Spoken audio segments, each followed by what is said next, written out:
That's your latest weather. Savannah? All right, guys, thanks. Well, back to politics and one of the most talked about races in the country. Clay Aiken, who you probably know as the former American Idol contestant, narrowly defeated Keith Crisco in this month's Democratic primary for North Carolina's 2nd Congressional District. But this was a race that saw Crisco die tragically before those results were finalized. Well, Clay Aiken joins us exclusively, and good morning to you. Good morning. I'd say congratulations on your primary win, but it is a bit bittersweet, isn't it, with your opponent so suddenly dying before the results were known for sure. Yeah, it's a difficult thing for everyone to have to deal with. But yeah, let's talk about this race, because you're definitely facing an uphill battle. You're running as a Democrat in a district that is largely Republican, and you're running against an incumbent. So if you're going to win, you're going to need a big chunk of Republican votes. Why do you think you can get them? Well, this district is about a third independent. And so it has swayed conservatively in the past, but also more historically, even more further back in the past, it's gone to a Democrat. But to your point, more recently in the 2008 and 2012 presidential campaigns, your district went for the Republican. Actually, even in 2008, when the rest of North Carolina went for Obama, this district went for McCain.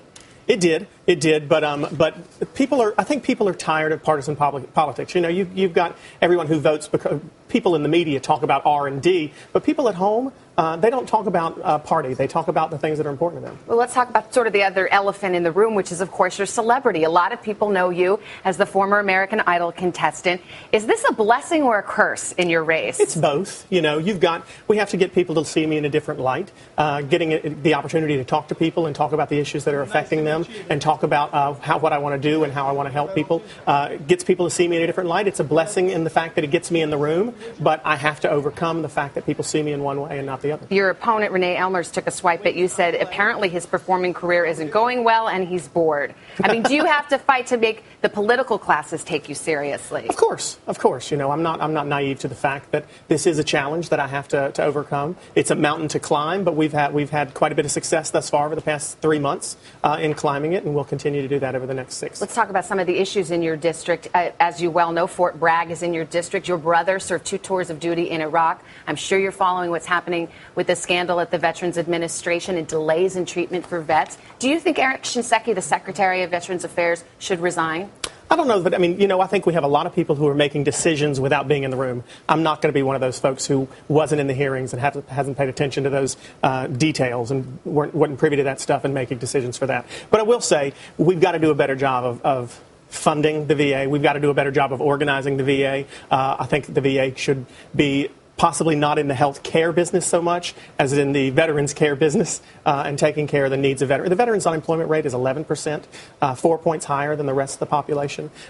We've got it's a very mismanaged organization, and we got to do better. We got to do a better job at cleaning it up. Quickly, another issue: gay marriage, something that you've spoken out in favor of. You've been open about your own status, and you have criticized North Carolina's ban on gay marriage in the past.